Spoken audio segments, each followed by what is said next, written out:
Eu tô o auge da blogueirice. Vala como tá bagunçado, vai ficar assim mesmo. Oi, gente, tudo bem? Bom dia, boa tarde, boa noite, não sei de que horas você está assistindo esse vídeo. Mas hoje a gente tá aqui pra conversar sobre um assunto que particularmente é o meu favorito em termos de literatura da história do Brasil, que é o arcadismo. Só que hoje eu vou falar especificamente sobre o livro Maria de Dirceu. Tá focando? Então, esse livro ele é muito importante para o arcadismo no Brasil. Ele é considerado a maior obra do arcadismo no nosso território nacional. E eu vou explicar a vocês o porquê disso, certo? Primeiramente, eu queria deixar bem claro que eu não vou resumir o livro, porque não tem como, certo? Esse livro, ao contrário do que muitos de vocês devem estar achando, ele não é uma narrativa em termos de sucessão de fatos, certo? Não é uma história contada como é contada em Senhora, que é um livro do romantismo que depois, em outras aulas, a gente vai falar sobre isso. Não é como Dom Quixote, que conta também uma história. Esse livro, ele é um relato, digamos assim, uma visão pessoal de Dirceu. E aí ele vai... O livro é dividido em 3 partes, certo? E tem liras. Cada parte tem uma determinada quantidade de liras. E lembra naquela aula sobre gêneros épicos, líricos e dramáticos que Isaac deu no começo do ano? Então essa obra é uma obra lírica, ou seja, ela é carregada de um sentimentalismo muito grande. Então são poemas, são sonetos, liras que o Dirceu escreve para Marília, certo? Então vamos lá. Algumas características desse livro que dizem respeito ao arcadismo, certo? Por que ele é uma obra do arcadismo? Primeiramente, a gente já começa pelo título, né? Marília de Dirceu, ou seja, o uso de pseudônimos. Esse livro ele foi escrito por Tomás Antônio Gonzaga, certo? Só que o Dirceu, na verdade, é um pseudônimo para ele mesmo, para o próprio Tomás. E Marília é um pseudônimo para a sua amada, que o nome dela é Maria Joaquina... Então, anotei aqui. Maria Joaquina Doroteia Seixas.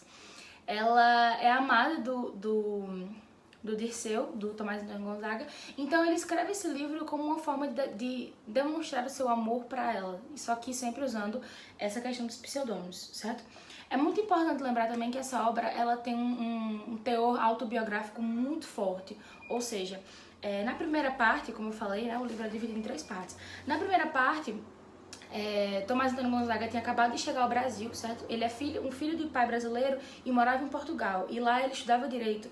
Então ele mudou-se para o Brasil, veio morar aqui no Brasil e virou juiz em uma cidade de Minas Gerais, que eu não estou me lembrando agora exatamente o nome da cidade.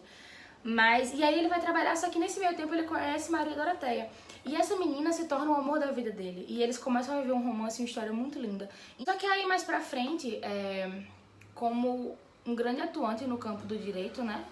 Tomás Antônio Gonzaga ele acaba participando da Inconfidência Mineira. E aí, com isso, ele é preso. E no que ele é preso, ele vai para uma prisão no Rio de Janeiro e a segunda parte do livro ele escreve toda dentro dessa prisão, certo? Então nessa segunda parte a gente já vai ter um peso muito grande, uma lamentação, uma tristeza por estar longe da amada. É uma visão muito pessimista também sobre as coisas, porque agora ele tá longe da mulher que ele ama. Um fato muito interessante é porque, eu não me lembro exatamente a idade, mas Dirceu, ele era bem mais velho que Marília. Acho que ele tinha, tipo, seus 50 anos e Marília tinha 16, 17. Sabe? Então, assim, a discrepância de idade era uma coisa muito grande, né? Mas, enfim, era só um fato engraçado. Na primeira parte de Marília de Dirceu, a gente vai ter um sentimentalismo muito grande. E olha, Marília, os lírios que cantam no campo.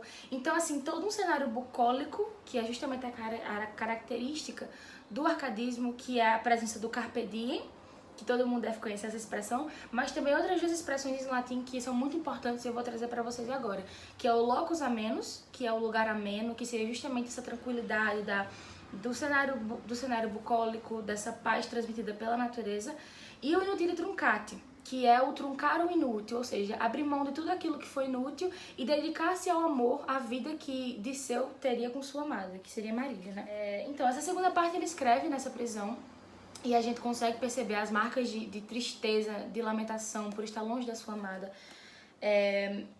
E aí, só que, enfim, depois que ele é preso, ele nunca mais volta a viver com Marília, porque ele passa 2 anos preso, depois ele é deportado para Moçambique e ele morre no ano de 1812, se eu não me engano. Ou seja, vocês imaginam a depressão realmente que ele estava por estar longe da mulher que ele ama, não é? E a terceira parte desse livro, como eu já mencionei, que ele era dividido em 3 partes, ela é de uma autoria muito duvidosa. Existe uma dúvida muito grande acerca se Tomás Antônio Gonzaga realmente teria escrito essa terceira parte, porque ela é muito diferente do estilo de escrita das duas partes anteriores. Na primeira e na segunda parte, a gente só vê a presença de liras, certo? Não sei se dá pra mostrar pra vocês aqui, mas olha. Aqui é o início da segunda parte. E aqui tem a lira, certo? Lira 1. E aí vai passando lira 2, lira 3 e tudo mais. Só que na terceira parte, esse padrão de escrita, ele acaba se alterando um pouco. E aí começam a inserir sonetos. E os estudiosos percebem... Na verdade, não precisa nem ser estudioso para perceber, né? É só você ler o livro que você vai ver que até o estilo de escrita é diferente. Então, essa terceira parte, ela é de uma origem muito duvidosa, se realmente foi o Tomás Antônio Gonzaga que teria escrito. Eu separei aqui um trechinho pra gente ler da primeira parte, para vocês perceberem justamente a diferença. A primeira parte, que é quando Dirceu e Marília estão juntos ainda aqui no Brasil, e estão vivendo seu amor e fazendo planos para casar e tudo mais. Marília, de que te queixas? De que roube Dirceu o sincero coração? Não te deu também o seu? E tu, Marília, primeiro, não lançaste o grilhão? Todos amam só Marília, desta lei da natureza. Queria ter isenção? Ou seja, resumidamente, ele tá tipo assim, nossa Marília, por que você tá se queixando que eu roubei seu coração, mas eu também te dei o meu coração? E ele compara Marília como uma deusa da natureza, e aí ele fala que não tem como ele fugir dessa condição, como se fosse uma condição natural, e que é inevitável se apaixonar por Marília. Toda a primeira parte é justamente esse lirismo, esse amor muito presente, Marília, vamos deixar a vida e viver no campo como um casal de pastores. Isso é muito presente no livro, certo? Já na segunda parte, que é justamente quando ele tá na prisão, separei outro trechinho aqui pra vocês verem. Meteu-me nesta infame sepultura, que é sepulcro sem horas, breve masmorra escura. Aqui, ó minha amada, nem consigo, venha outro desgraçado sentir também comigo. Então aqui a gente já vê ele lamentando que realmente tá longe da amada, que tá preso, que perde toda a perspectiva de vida. Esse livro, ele de fato é um livro muito grande, muito denso. As analogias não são muito fáceis de entender, mas é um livro, assim, muito apaixonante. Quando você começa a ler, você não quer mais parar. Pelo menos isso aconteceu comigo. Então vale muito a pena, realmente, se debruçar sobre essa obra, entender um pouco mais do arcadismo aqui no Brasil. E pra quem não se identificar muito com essa obra, eu tenho uma sugestão a fazer, que é um livro chamado A Ladeira da Saudade, que foi lançado em 1980, mais ou menos nessa época. Eu não me lembro exatamente o nome do autor, mas é um livro que ele conta a história de Marília Dirceu, mas com um pouco de uma adaptação, certo? Ela acontece em Minas Gerais, na cidade de Ouro Preto, justamente para fazer referência à questão da Inconfidência Mineira, e os dois personagens principais são chamados Marília e Dirceu. E aí eles vivem um amor adolescente e tal, é muito legal a história, o enredo é todo baseado em Marília e Dirceu. Logicamente não é a mesma história, não é 100% fiel, mas tem uma adaptação muito grande, e depois que você lê as duas obras, você começa a perceber.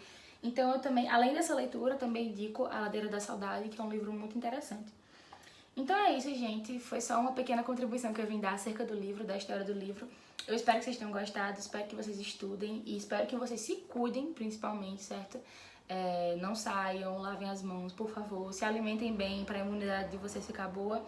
E é isso, certo? Qualquer dúvida pode entrar em contato comigo que eu vou ter muito prazer em ajudar todos vocês, tá? Tchau!